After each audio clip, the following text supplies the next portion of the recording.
We are the 11th of December and here is the news. 28 Colombian pesos, UN climate talks in jeopardy in fossil fuel backlash. The UN climate talks in Dubai could be in jeopardy after some nations reacted furiously to a draft deal on fossil fuels they call weak. The draft removed language included in a previous text suggesting that fossil fuels could be phased out. All 198 countries at the summit must agree. Oregon, there is no deal. Humans burning fossil fuels is driving global warming, risking millions of lives, but governments have never agreed how or when to stop using them. A representative for the European Union called the draft unacceptable and said the bloc could walk away. We can't accept the text, said Minister Eamon Ryan, a negotiator for the EU and Ireland's Environment Minister.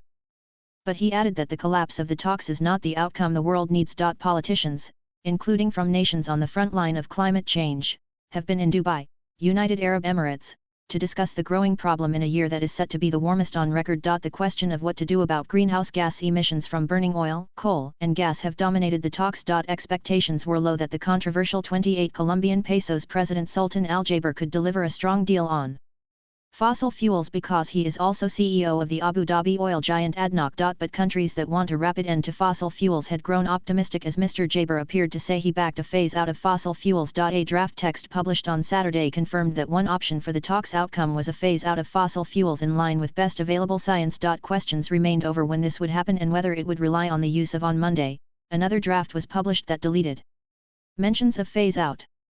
Instead it said nations should reduce consumption and production of fossil fuels in a just, orderly and equitable manner.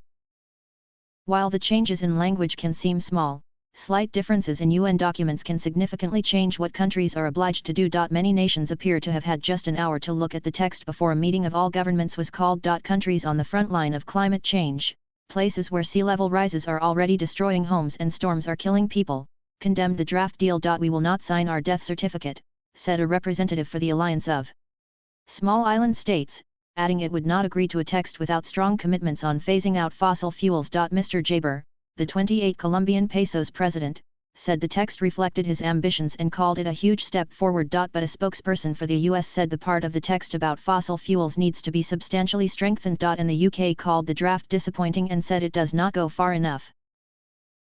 A spokesperson said there must be a phase out of unabated fossil fuels to meet our climate goals. The least developed countries group said it could not accept the text, with its chairperson asking, where is the ambition? Saudi Arabia, which has been reportedly blocking strong language on fossil phase out throughout the talks, did not respond to a request for comment. And developing nations that wanted more support in moving their economies away from fossil fuels to renewable energy are also likely to support a deal that places less emphasis on a rapid phase out of coal, oil, and gas. The latest text did include a promise to treble renewable energy capacity by 2030, a pledge signed earlier in the talks by more than 100 nations. The draft appears to fall short of the standard for success laid out earlier on Monday by UN Secretary-General Antonio Guterres. He said the talks will be judged on nations' ability to decide on the future of coal, oil, and gas. The meeting will only be considered a success if it reaches consensus on the need to phase out fossil fuels in line with a timeline of 1.5 C, he said. Nations have promised to keep global temperature rise below 1.5 C above pre-industrial levels. The talks are officially supposed to finish on Tuesday but could overrun as nations argue over the final deal. Copyright 2023 BBC.